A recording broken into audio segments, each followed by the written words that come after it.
एकदम हाई है। अगर आप किसी से भी मनीष सिसोदिया की लिए अगर आप पूछने जाएं जमानत को लेकर, तो वहां से आरोप आता है तो यहां से प्रत्यारोप आता है। लेकिन शराब घोटाले में अब हम आपको बात करते हैं पते की बात, और जो फैक्ट्स है उसके साथ वहां पर बात बताते हैं कि सिसोदिया पर दरअसल आरोप क्या है, क्या लगे थे आरोप कि कंपनियों को, जो कंपनी थी उनसे लाइसेंस फीस में 144 करोड़ 36 लाख की छूट दी गई। कितने की? 144 करोड़ 36 लाख की छूट। एक लाइसेंस आवेदक कंपनी को 30 करोड़ रुपए लौटाए गए। कंपनी जरूरी जो एनओसी है लेने में पूरी तरह से नाकाम रही थी। शराब का लाइसेंस लेने वालों को फायदा पहुंचाया गया। आबकारी विभाग के खिलाफ कई फैसले लिए गए। अमित अरोड़ा को यह नाम भी सामने निकल कर आया था कि उसको किस तरह से फायदा पहुंचाने के लिए 2 करोड़ 2 लाख की वो जो रिश्वत है वो उसे मिली थी। सिसोदिया ने सबूत छिपाने के लिए 14 से ज्यादा फोन बदले थे। और आप देखिए कि जब ये तमाम चीजें निकलकर सामने आती है कैसे सनसनी सी मच जाती है, क्योंकि ये आम आदमी पार्टी तो ये कह रही थी कि हमने कुछ नहीं किया, एक चवन्नी तक उनको नहीं मिली और हमने कोई घोटाला नहीं किया है। तब ये भी हुआ कि भाई फिर आपने वापस क्यों नहीं, इस तरह के भी तमाम सवाल उठे थे। लेकिन सिसोदिया ने सबूत छिपाने के लिए 43 सिम कार्ड बदले, ये आरोप उन पर था। 43 सिम कार्ड में से 5 सिम कार्ड सिसोदिया के नाम पर थे। ये वो तमाम आरोप। लेकिन आइए आपको यह सुनवाते हैं कि इस पर पहले आप आम आदमी पार्टी को सुनिए, फिर आप उस पर बीजेपी के जो सांसद हैं वो इस पर क्या रिएक्ट कर रहे हैं, वो क्या प्रतिक्रिया दे रहे हैं, वो भी सुनिए।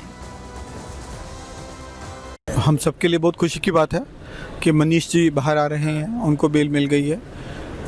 तो मुझे लगता है कि आगे जो बाकी भी रह गए हैं उन सबको भी बेल मिलनी शुरू हो जाएगी। खुलेंगे जी रास्ते, एक के लिए खुला, बाकी सबके लिए भी खुलेंगे। 18 महीने बाद बेल मिली है, लेकिन यह खुशी मनाने की आवश्यकता नहीं है आम आदमी पार्टी को, मनीष सिसोदिया जी को, क्योंकि ये बेल है, ये केस खत्म नहीं हुआ है। आज भी केस स्टैंड कर रहा है। शराब घोटाला दिल्ली की जनता के लिए इतना बड़ा घोटाला है, पूरा का पूरा घोटाला जो इसके माइंड जो था बनाने का काम जो था मिस्टर मनीष सिसोदिया का था।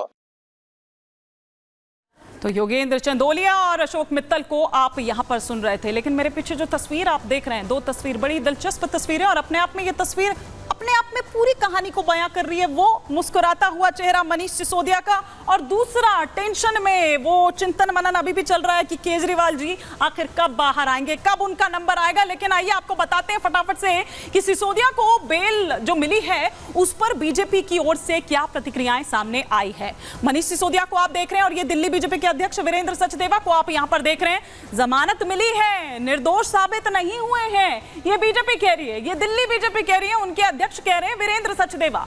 सिसोदिया पर आरोप तो अभी भी हैं।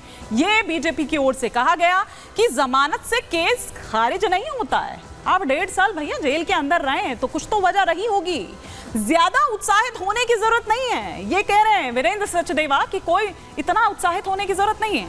बरी होने के लिए उनको लड़ना होगा।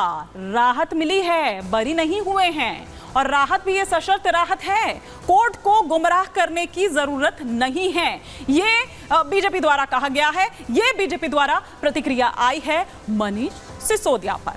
लेकिन आइए इस पर भी किस तरह से जो एक द्वंद्व है, जो एक सियासत है वो चलने लगती है। पहले सौरभ भारद्वाज को सुनिए और फिर वीरेंद्र सचदेवा को।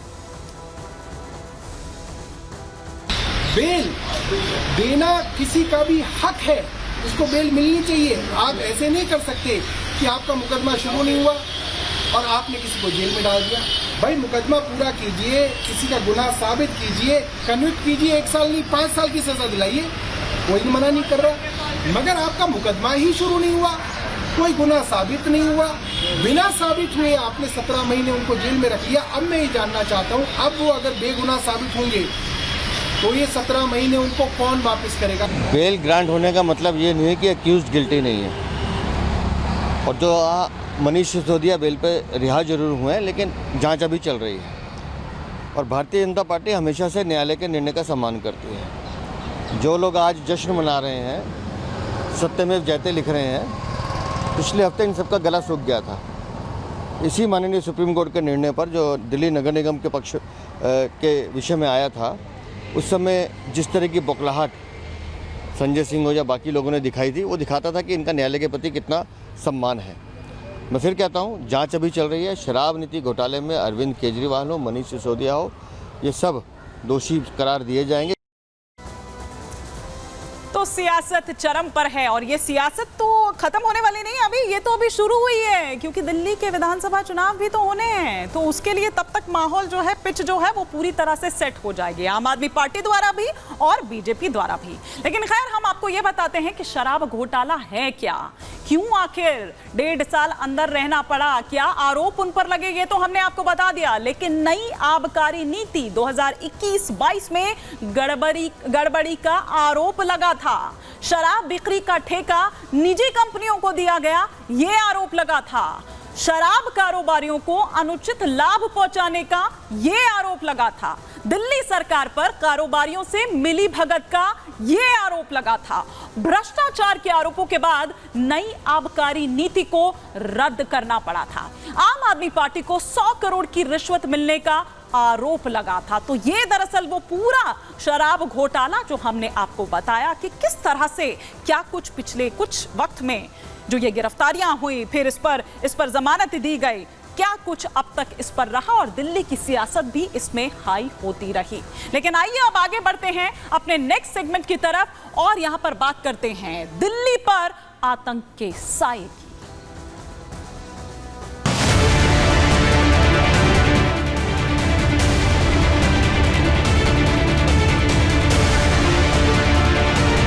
आतंकी संगठन आईसिस के मोस्ट वांटेड आतंकी रिजवान की गिरफ्तारी दिल्ली से की गई है। उसके पास से एक पिस्टल और 3 लाइव कार्टेजेस बरामद किए गए हैं। रिजवान की मंशा क्या 15 अगस्त के समारोह को टारगेट करना था?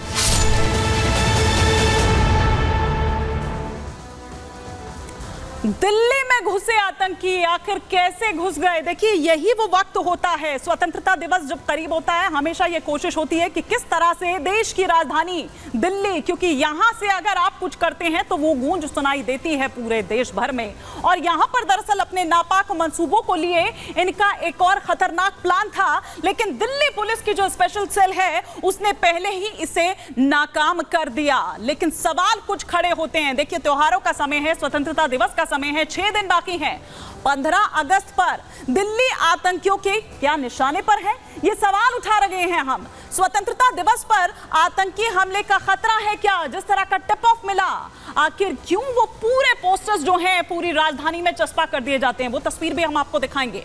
लेकिन आईसिस का आईईडी एक्सपर्ट है जो दिल्ली में पकड़ा गया है, जिसकी तस्वीर आप यहां पर देख रहे हैं, और नाम इसका रिजवान है। आतंकियों ने दिल्ली में 2 आईईडी ब्लास्ट की टेस्टिंग की। दिल्ली में कहां पर ये टेस्टिंग की, कहीं आपका इलाका तो नहीं था, ये भी आपको बताएंगे।